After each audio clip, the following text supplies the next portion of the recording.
பேரன்பு கொண்ட பெரியோர்களே, நண்பர்களே, நாளை தினம் கேரளா வைக்கத்திலே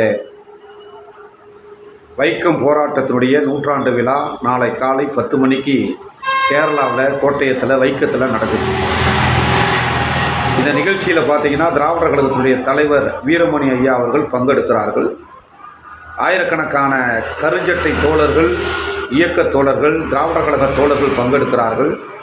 அதுபோல் தமிழ்நாட்டினுடைய முதலமைச்சர் முத்துவேல் கருணாநிதி ஸ்டாலின் அவர்கள் பங்கெடுத்து சிறப்புரையாற்றுகிறார். அதுபோல் கேரள மாநிலத்தினுடைய முதலமைச்சர் பினராயி விஜயன் அவர்களும் பங்கெடுத்து உரையாற்றுகிறார். இப்படி மிகப்பெரிய அளவிலே இந்த நிகழ்ச்சியை ஏற்பாடு செய்து நாளை நடைபெற இருக்கிறது. நாங்கள் கும்பகோணத்திலிருந்து ஒரு பேருந்தில் திரளான திராவிடர் கழக நம்முடைய தோழர்கள், தாய்மார்கள், மகளிரணி தோழர்களெல்லாம் பங்கெடுத்து சிறப்பிக்க இருக்கிறோம். அனைவரும் இந்த நிகழ்ச்சிக்கு வாய்ப்பு இருந்தால் வர வேண்டும், அல்லது நாளைக்கு